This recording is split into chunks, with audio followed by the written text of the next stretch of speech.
प्यारे बच्चों, मित्रों, नमस्कार। हायर मैथमेटिक्स के इस वीडियो लेक्चर में मैं आपका स्वागत करता हूं और आज के इस वीडियो में हम लोग वेक्टर स्पेस के टॉपिक को ही आगे बढ़ाएंगे। और वेक्टर स्पेस में हम लोग डायमेंशन ऑफ सम ऑफ सब स्पेसेस, यानी कि दो वेक्टर सब स्पेसेस अगर हम लें तो उनके लीनियर सम का जो डायमेंशन होता है वो क्या होता है, ये थ्योरम और उसका प्रूफ आज हम लोग देखेंगे और साथ में न्यूमेरिकल क्वेश्चंस भी देखेंगे at the end of this theorem. ठीक है, अब आपके पास में सपोज दैट के एक वेक्टर स्पेस है VF और उसके दो सब स्पेसेस हैं W1 और W2।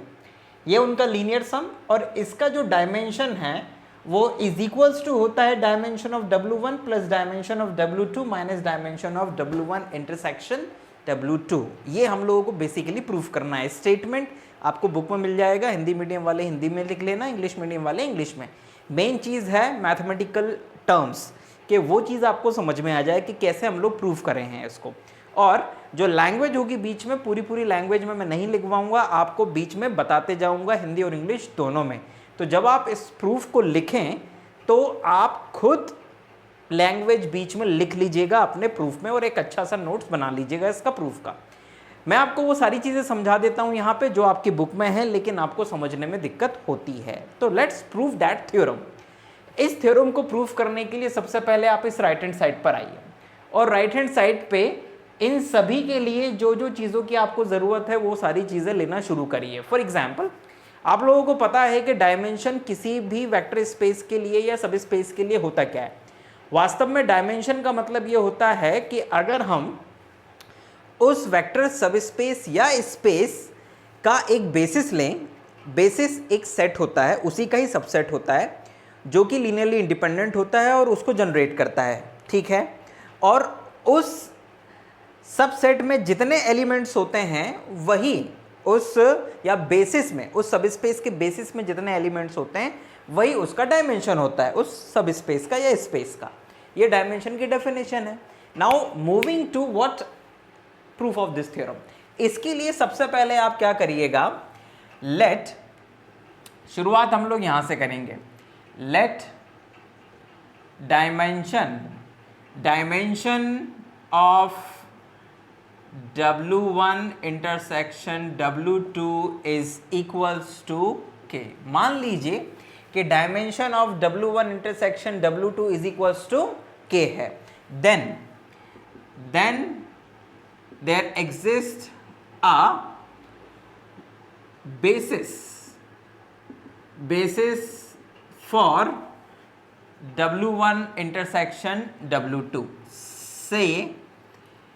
से एक सेट लेते हैं, एक बेसिस लेते हैं। ठीक है ना, किसके लिए? W1 इंटरसेक्शन W2 के लिए। से Γ1 Γ2 Γ3 से लेकर Γk, हमने क्योंकि K लिया है इसका डायमेंशन, इसलिए इसमें K एलिमेंट्स आएंगे और इसको आप एज इट इज रहने दीजिए। इसको हम नाम दे देते हैं। सपोज दैट हमने इसको नाम दे दिया S1। क्या नाम दे दिया? S1, right. अब जरा ध्यान दीजिएगा, S1 की जगह एक काम करते हैं, इसको नाम दे देते हैं W1 इंटरसेक्शन W2 है ना, तो S1 इज ओके, चलेगा, कुछ भी नाम दे दीजिए। So then there exists a basis for W1 intersection W2 से this one। ठीक है ना। अब जरा ध्यान दीजिएगा कि अगर हम ये कह रहे हैं कि W1 इंटरसेक्शन W2 का जो डायमेंशन है वो K है, तो एक इसका बेसिस होगा और बेसिस अगर होगा तो उसमें K एलिमेंट्स होंगे। तो हमने ये एलिमेंट्स मान लिए और इसको नाम दे दिया S1, है ना। ये then there exist basis for W1 intersection W2 से इसको हिंदी में लिखेंगे, तब यहाँ पर एक आधार बोलते हैं बेसिस को, आधार का अस्तित्व W1 इंटरसेक्शन W2 के लिए होगा। माना this is equals to S1, W1 intersection W2 का एक आधार है, आप ऐसे लिख सकते हैं। ठीक है, तो ये आपने इसका बेसिस मान लिया बच्चों, S1 इसके लिए। ठीक है ना, क्लियरली, यानी कि स्पष्टता, क्लियरली ये जो सेट है वो इसके अंदर भी, W1 के अंदर भी होगा और W2 के अंदर भी होगा। Clearly S1 is a subset of W1 and S1 is a subset of W2, मतलब ये दोनों में ही होगा। ठीक है ना, दोनों में होगा। then by extension theorem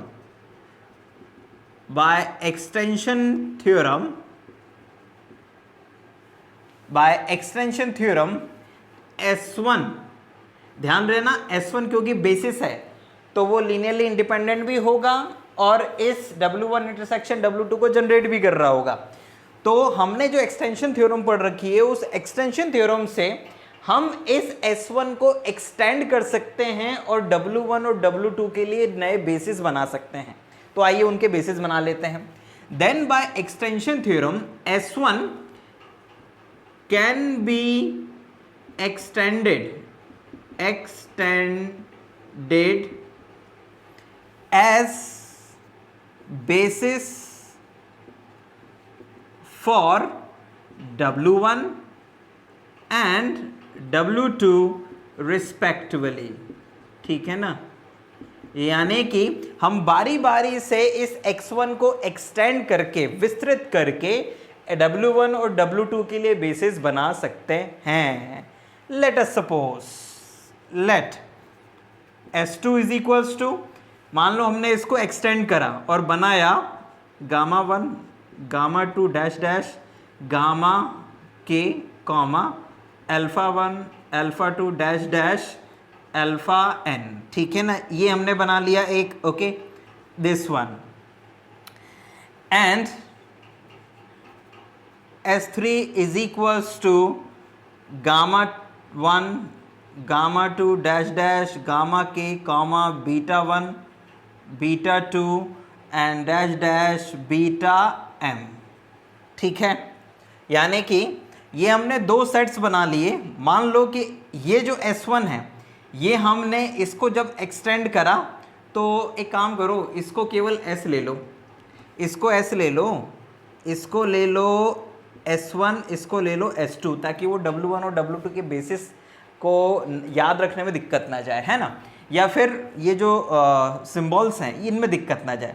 तो मान लो कि then by extension theorem S can be extended as a basis for W1 and W2 respectively. Let R basis for W1 and W2 respectively.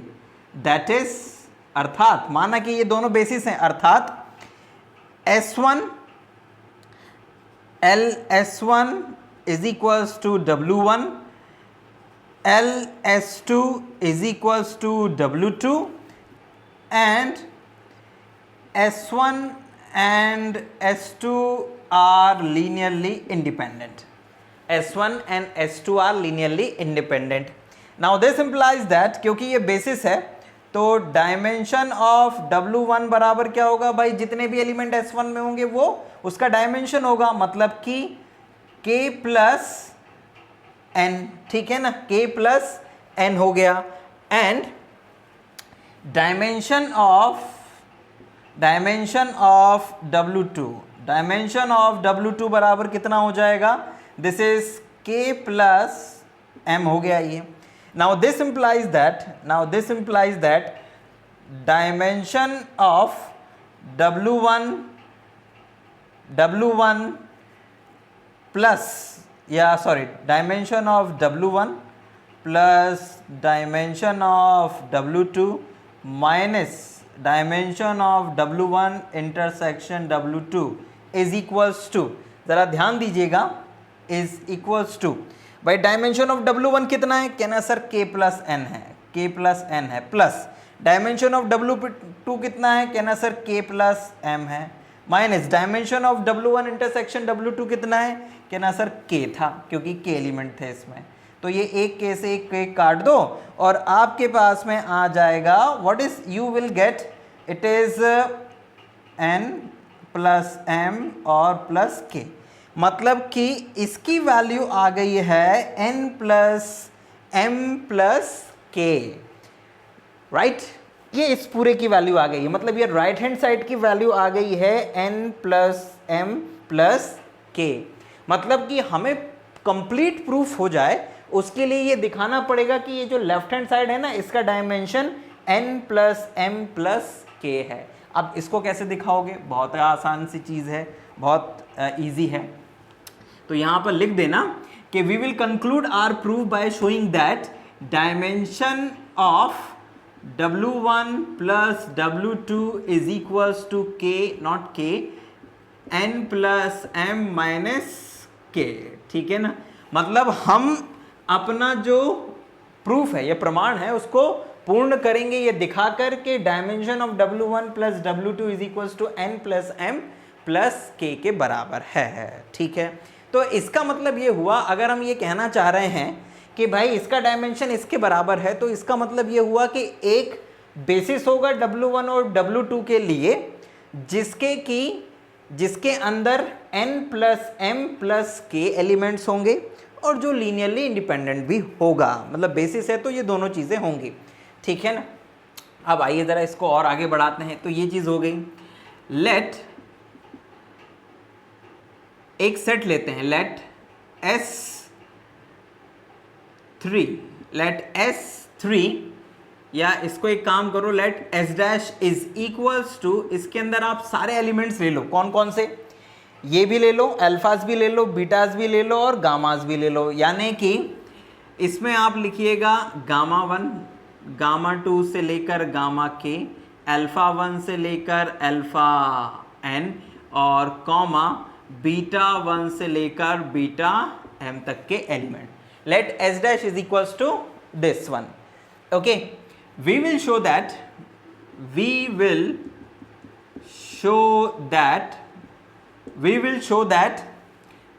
S dash is linearly independent and LS dash is equals to V. That is, S dash is basis for VF, ठीक है ना। मतलब कि S dash जो है linearly independent है और S dash जो है वो V को जनरेट भी कर रहा है। मतलब कि S डैश क्या है? बेसिस है किसके लिए? V के लिए, सॉरी V के लिए नहीं, यहाँ पर W1 प्लस W2 आना चाहिए बेसिकली, W1 प्लस W2, क्योंकि लेफ्ट हैंड साइड में तो W1 प्लस W2 है ना, फॉर W1 प्लस W2, ये हम लोगों को बेसिकली दिखाना है, ठीक है ना। तो जहाँ कहीं भी अगर हमने VF करा हो या बोला हो मुँह से तो उसको आप सही कर लीजिएगा। तो हमें ये दिखाना है बेसिकली कि W1 प्लस W2 का डायमेंशन ये है, मतलब कि एक बेसिस होगा जिसमें इतने एलिमेंट होंगे और जो W1 प्लस W2 को क्या करेगा? जनरेट करेगा और लीनियरली इंडिपेंडेंट भी होगा। तो हमें ये दो चीज़ें दिखानी है बेसिकली कि S डैश लीनियरली इंडिपेंडेंट है, ठीक है ना, और दूसरा LS dash is equals to W1 plus W2 है, ये हम लोगों को दिखाना है। तो let's starting to prove that. सबसे पहले हम लोग दिखाएंगे कि S डैश जो है वो लीनियरली इंडिपेंडेंट है। तो यहाँ पे लिख देते हैं हम लोग S dash is linearly independent, ये हम लोग दिखाएंगे, ठीक है ना। Suppose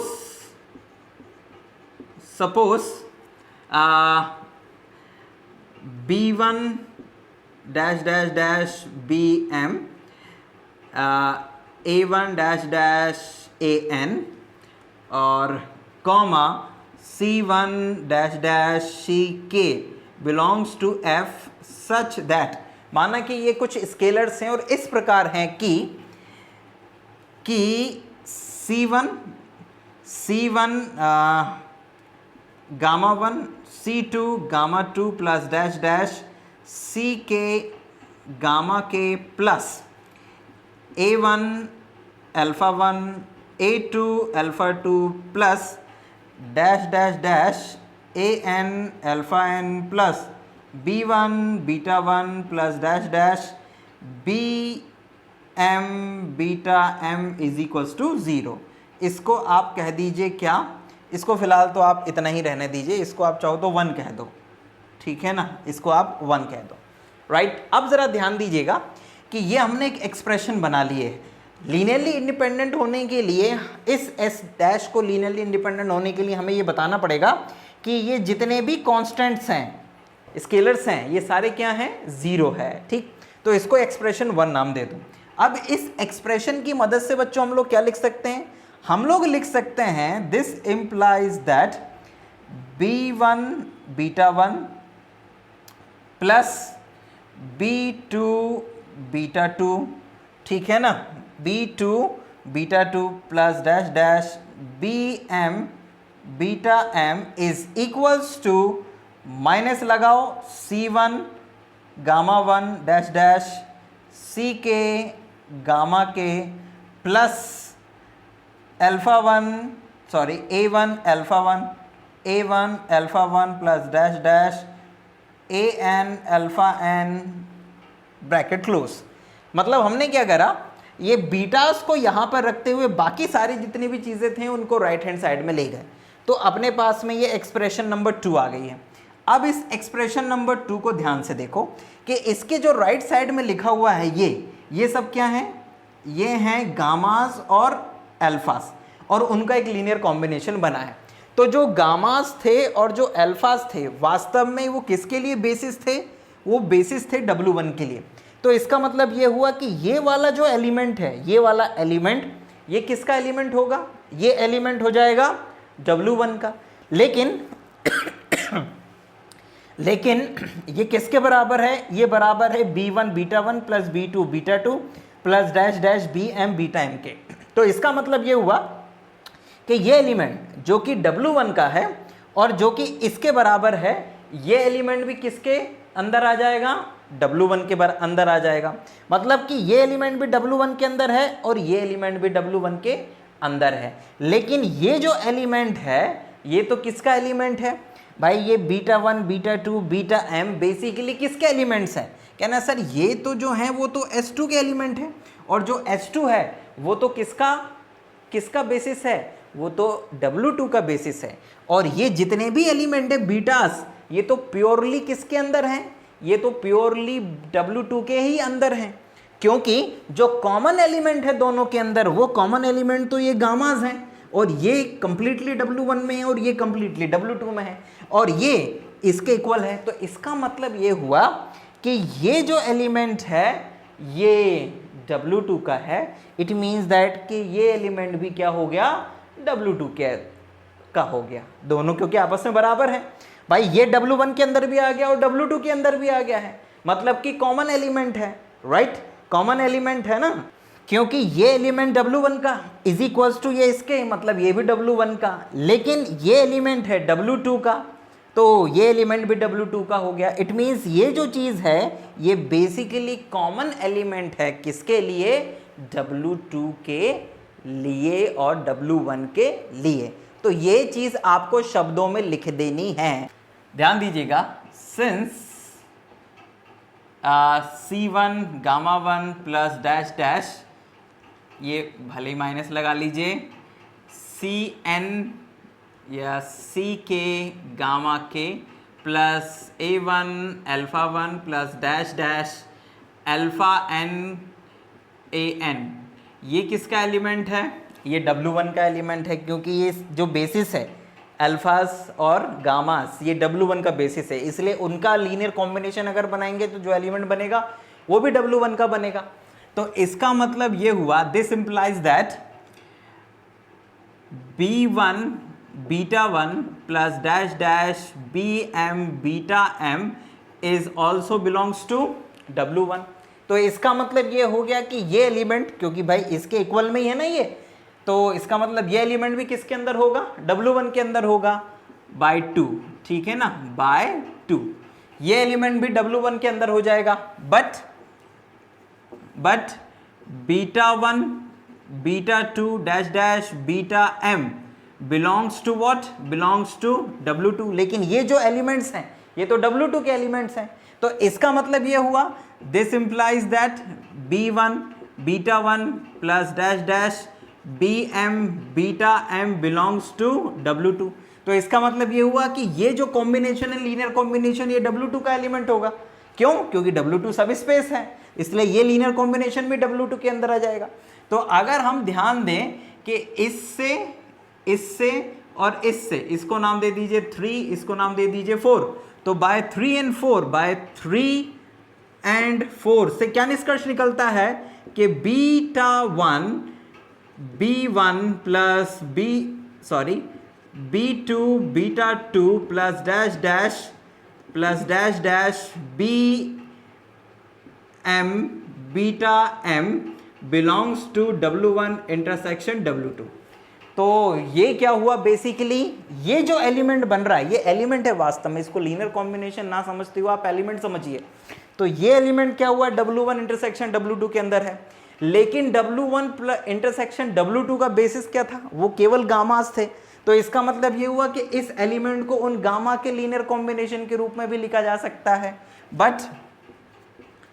but basis of W1 intersection W2 is what, is S is equals to gamma 1 dash dash gamma K।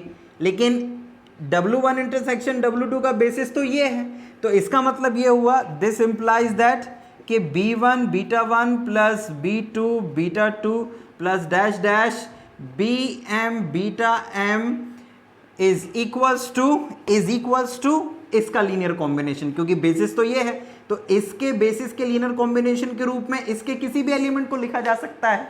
तो इसमें आप लिखेंगे यहाँ पे फिर C1, आप यहाँ पे लिख दीजिए C1 gamma 1 plus C2 gamma 2 plus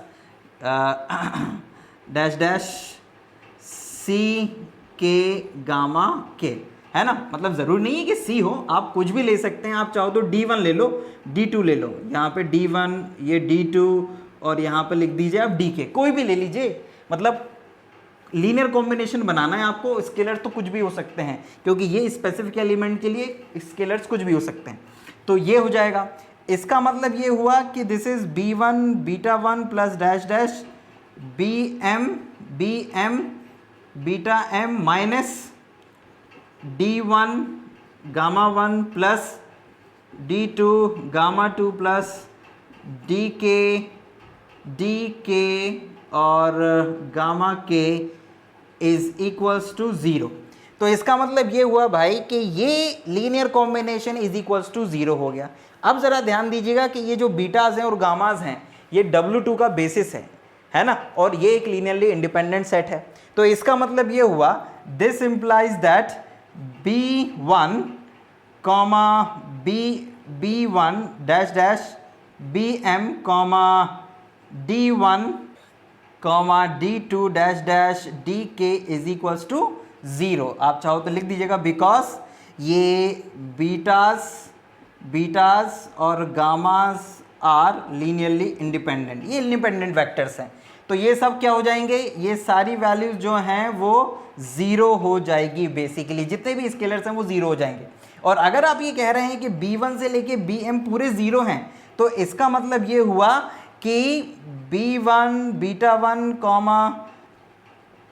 comma B2 beta 2 plus से लेकर BM beta M beta M basically ये क्या हो जाएगा, 0 हो जाएगा, क्योंकि ये सारे के सारे जो B1 से लेके BM थे ये सब 0 थे स्केलर्स। तो इनका सब जो लीनियर कॉम्बिनेशन बनेगा ये 0, भाई ये 0 स्केलर 0, तो ये लीनियर कॉम्बिनेशन भी 0 हो गया। तो इसका मतलब ये पूरी की पूरी जो वैल्यू है वो 0 हो गई। सो बाय टू क्या हो जाएगा, दिस इज इक्वल्स टू 0, मतलब बाय 2 से हो जाएगा आपके पास C1 gamma 1 plus C2 gamma 2 plus dash dash CN या CK gamma K plus A1 alpha 1 से लेकर AN alpha N is equals to 0। भाई ये चीज़ 0 हो गई पूरी, तो ये भी 0 हो जाएगा, बाय 2 आपने ये लिख दिया। अब ज़रा ध्यान दीजिएगा कि ये गामा 1 से लेके गामा K और अल्फा 1 से लेके अल्फा N ये भी लीनियरली इंडिपेंडेंट है, इसलिए अगर ये लीनियर कॉम्बिनेशन 0 हुआ, ध्यान रखिएगा ये 0 हमने दिखाने के लिए पूरी की पूरी मेहनत करी है ना। हम डायरेक्ट 0 नहीं लिख सकते थे कि ये 0 होगा, ये लीनियर कॉम्बिनेशन 0 होगा जब ये 0 होगा। तो ये क्योंकि 0 हो गया और ये लीनियरली इंडिपेंडेंट है, तो इसका मतलब ये हो गया कि C1 is equals to C2 is equals to CK is equals to A1 is equals to से लेकर AN, ये सब क्या होंगे, 0 होंगे, चूंकि गामास एंड अल्फाज आर लीनियरली इंडिपेंडेंट, क्योंकि ये लीनियरली इंडिपेंडेंट है, रैखिकता स्वतंत्र है। तो ध्यान दीजिएगा, C1 से लेके A1 सब 0 हो गए, B1 से लेके BM 0 हो गए। तो सारे के सारे ये जो स्केलर्स थे जो कि इस लीनियर कॉम्बिनेशन में थे, ये सब 0 हो गए। अगर ये 0 हो गए हैं तो इसका मतलब क्या हुआ कि ये सारा का सारा जो सेट था बेसिकली ये क्या हो जाएगा, ये लीनियरली इंडिपेंडेंट हो जाएगा, ठीक है ना। सो दिस इंप्लाइज दैट, आप यहाँ पे लिख देंगे, दिस इंप्लाइज दैट कि ये जो S डैश है इज लीनियरली इंडिपेंडेंट। तो S डैश क्या हो जाएगा, लीनियरली इंडिपेंडेंट। अब S डैश लीनियरली इंडिपेंडेंट हो गया है, S डैश के अंदर गामास, बीटास और अल्फास पूरे के पूरे एलिमेंट्स थे, ठीक है। कॉमन क्या है उसमें, गामास है। अब हमको क्या दिखाना है, एक चीज हो गई। Now we show, to show, अब क्या दिखाना है, to show LS dash is equal to W1 plus W2। तो ये चीज और हमें दिखाना है। तो ये दो चरणों में दिखाएंगे हम लोग कि LS dash is a subset of W1 plus W2 और LS dash is a superset of W1 plus W2। तो ये बहुत ही आसान सी चीज है। कैसे आसान सी चीज है, हम ये जानते हैं कि LS डैश का मतलब क्या होगा। LS डैश का मतलब होगा कि आप लीनियर कॉम्बिनेशन बनाएं, किसका, C1 गामा का से लेकर C के गामा के तक, प्लस क्योंकि S डैश के अंदर जो एलिमेंट्स होंगे उनका लीनियर कॉम्बिनेशन LS डैश के अंदर आएगा। यहां पर फिर आप लिखेंगे B1 बीटा 1 से लेकर BM बीटा M तक, प्लस डैश डैश, यहां पर आ जाएगा आपका A1 अल्फा 1 से लेकर AN अल्फा N तक। तो ये बेसिकली इसके अंदर के एलिमेंट्स होंगे। अगर आप देखा जाए तो ये सब बाकी के जो हैं वो स्केलर्स हैं, ये लिख दीजिएगा बगल में। अब भाई ये जो गामाज हैं, गामाज और जो बीटाज हैं वो किसके बेसिस में हैं, वो बेसिस है W2 का। और जो गामाज और अल्फाज हैं वो किसका बेसिस है, वो है W1 का। अब इसका मतलब ये हुआ कि ये जो लीनियर कॉम्बिनेशन है ये बेसिकली W1 प्लस W2 के अंदर ही आना है, क्योंकि इसके अंदर W1 और W2 के मतलब W1 और W2 अपने आप में एक सब स्पेस है, और ये सारे एलिमेंट जो थे ये कहीं ना कहीं W1 और W2 के ही थे। इसलिए ये जो लीनियर कॉम्बिनेशन है ये भी W1 और प्लस W2 के अंदर आ जाएगा। तो आप यहाँ पे लिखिएगा, since W1 plus W2 is सब स्पेस, ये क्योंकि सब स्पेस है, उप समिष्टि है, तो इसका मतलब ये हो गया कि LS डैश मतलब ये जो लीनियर कॉम्बिनेशन है ये किसके अंदर आएगा, बेसिकली ये लीनियर कॉम्बिनेशन आ जाएगा W1 प्लस W2 के अंदर। ये एक चीज आ गई, आई कि नहीं बात समझ में। नाउ अब अगेन, अब जरा ध्यान दीजिएगा, any alpha belongs to W1 plus W2, अगर कोई एलिमेंट W1 प्लस W2 के अंदर है तो इसका मतलब ये हो गया कि इसका मतलब ये हो गया कि W1 प्लस W2 के अंदर है, इसका मतलब ये हो गया कि उसको आप W1 और W2 के एलिमेंट्स के लीनियर कॉम्बिनेशन के रूप में लिख सकते हैं, ठीक है ना। अब लुक एट दैट, W1 का बेसिस क्या है, W1 का बेसिस है अल्फाज और गामास, इसका बेसिस क्या है, बीटाज और गामास। तो इसका मतलब ये हो गया कि अल्फा को हम ऐसे लिख सकते हैं, क्या, समेशन BI और beta I plus summation alpha I and gamma AI and gamma alpha I plus summation CI plus gamma I, ठीक है ना। इसमें I अलग अलग, यहाँ पे M तक जाएगा, यहाँ N तक जाएगा, यहाँ K तक। तो इसका मतलब ये हुआ कि अल्फा को हमने, अगर आप ध्यान से देखें कि ये जो कॉम्बिनेशन ये W1 का और ये जो कॉम्बिनेशन है ये है W2 का, तो इसका मतलब ये हो गया कि गामा को आप W1 और W2 के एलिमेंट्स के लीनियर कॉम्बिनेशन के रूप में लिख सकते हैं। तो इसका मतलब ये हो गया कि ये जो गामा है ये अल्टीमेटली LS डैश के अंदर आ जाएगा। और जैसे ही आप ये कहते हैं कि ये जो अल्फा है ये वो एल एस डैश के अंदर आ गया, तो इसका मतलब ये हो गया कि L S dash is what, इसका मतलब ये हो गया कि इसका मतलब ये हो गया कि W1 plus W2 is a subset of L S dash. तो जैसे ही आप ये दिखा देंगे तो बाय दिस वन और by this one L S dash is equals to W1 plus W2, और दिस इंप्लाइज दैट कि dimension of what, dimension of W1 plus W2 is equals to m plus n plus k, और यही आपको basically proof करना था। तो इस तरह से बच्चों आपने ये dimension of linear sum of subspaces के लिए इस थ्योरम को प्रूफ किया। नाउ इसमें एक छोटा सा रिजल्ट और है कि अगर ये जो इंटरसेक्शन है, मतलब कि W1 intersection W2 is equals to 0, ये 0 कब होता है, जब आप ये कहें कि जो V है वो W1 प्लस W2 का डायरेक्ट सम है। तो अगर V इज इक्वल्स टू आपको W1 प्लस W2 दिया हुआ है तो उस केस में ये चीज 0 होगी, तो इसका मतलब ये हुआ कि dimension of W1 intersection W2 is equals to 0 आ जाएगा, क्योंकि कोई एलिमेंट ही नहीं है उसके अंदर, तो ये 0 आ जाएगा, तो यहां पर 0 आ जाएगा। तो इसका मतलब ये हुआ कि अगर V W1 और W2 का डायरेक्ट सम है तो ये चीज 0 होगी, और उसके कारण उसका डायमेंशन 0 हो जाएगा इंटरसेक्शन का, और उस कारण से ये 0 होगा तो ये खत्म हो जाएगा, और W1 प्लस W2 का डायमेंशन जो है वो dimension of W1 plus dimension of W2 के बराबर आ सकता है। तो ये पूरा थ्योरम करने के बाद ये छोटा सा रिजल्ट है जो आप बुक जब आप पढ़ेंगे तो आपको उसमें दिख जाएगा। तो इस तरह से बच्चों ये हमने एक थ्योरम, थोड़ा सा लेंदी था लेकिन हमने करने का प्रयास किया, और आई होप कि आप लोगों को समझ में आया भी होगा। मेन चीज़ है आपको ये समझना कि थ्योरम को प्रूफ करने के लिए हम कैसे कैसे आगे बढ़ेंगे, क्या चीज़ हम खुद मानते हैं अपनी मर्जी से और क्या चीज़ हम दिखाते हैं प्रूफ करने के लिए, तो इसको आप ध्यान में रखिएगा। अब आइए ज़रा कुछ न्यूमेरिकल क्वेश्चंस और देख लेते हैं हम लोग इसी थ्योरम के ऊपर बेस्ड, और इस लेक्चर को ख़त्म करते हैं। आइए देखते हैं।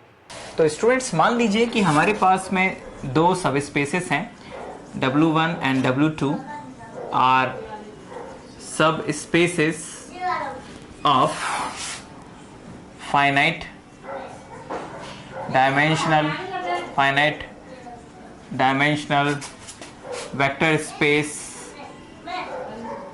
vector space VF, right?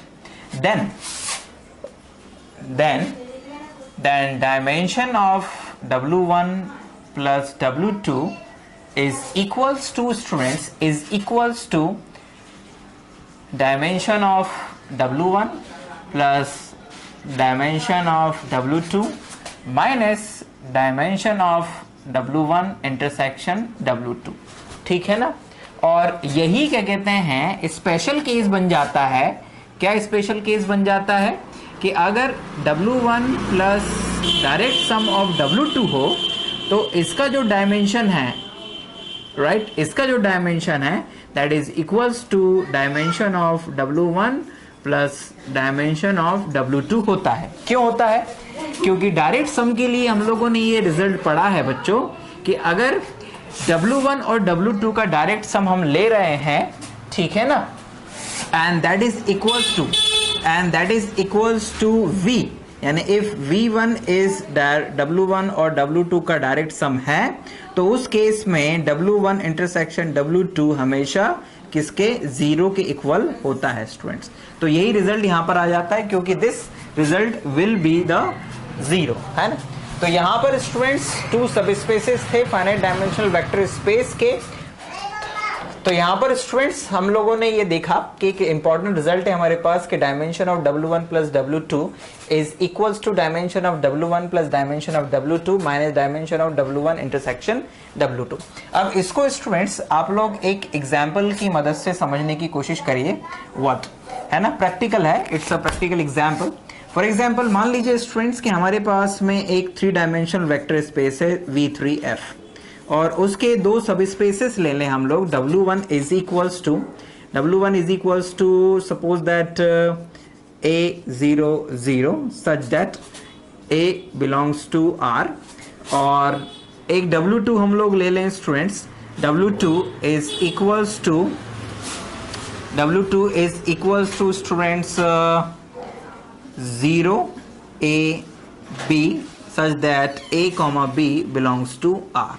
And now look students, ध्यान दीजिएगा कि W1 में जो है वो पहला एलिमेंट ही नॉन जीरो है, बाकी के दोनों एलिमेंट जीरो है.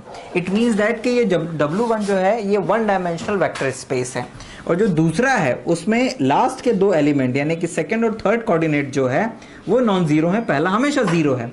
तो इसका मतलब ये हुआ कि अगर हम लोग यहाँ पे W1 इंटरसेक्शन W2 लेते हैं तो it is equals to zero. क्यों? क्योंकि दोनों में कुछ कॉमन है ही नहीं. पहले वाले में ये दोनों जीरो हैं और दूसरे वाले में पहला जीरो है. It means there is no common element in, या there is no common points in W1 and W2. It means W1 intersection W2 is a zero element. तो यहाँ से जब हम लोग dimension of dimension of W1 plus W2 निकालेंगे तो that is equals to dimension of W1 plus dimension of W2 आएगा. और डायमेंशन ऑफ W1 क्या है? इट्स अ 1 और ये क्या है? 2. It's a 3 and that is equals to dimension of V, right. तो ये एक रिजल्ट हुआ. और उसी तरह से बच्चों हम लोग अगर एक W1 लें कुछ इस तरह से, suppose that W1 and W2 is अ सब स्पेस ऑफ V4R. ठीक है ना, एक 4 डायमेंशनल वेक्टर स्पेस है, उसके दोनों सब स्पेसेस हैं and W1 is equals to A B 0 0 such that A comma B belongs to R. And एक W2 ले लें बच्चों हम लोग like that, it's a 0 A comma B comma C such that A B C belongs to R. तो ये एक 2 dimensional vector space है, ये एक 3 डायमेंशनल वेक्टर सब स्पेस है, सॉरी. तो W1 और W2, और अगर इनका हम लोग क्या निकालें, इंटरसेक्शन निकालें, तो जरा ध्यान दीजिएगा. First and second coordinate will not zero, and second सब स्पेस में second third fourth is not zero. It means इनके इंटरसेक्शन में कौन जीरो नहीं होगा? इनके इंटरसेक्शन में तो पहला तो जीरो ही होगा, ठीक है ना. दूसरा दोनों में कॉमन है जो जीरो नहीं है. It means that this one is not zero, this zero and this zero. It means that कि जो intersection of W1 and W2 है वो एक वन डायमेंशनल सब स्पेस होगा. इसका मतलब ये हुआ कि जब हम dimension of W1 plus W2 निकालेंगे तो it is equals to dimension of W1 means कितने डायमेंशनल वेक्टर स्पेस है ये? 2. ये कितना है? 3 है, और इनका इंटरसेक्शन 1 डायमेंशनल है, तो that is equals to 5 and 4 and that is equals to what? This is the equal to dimension of V4R.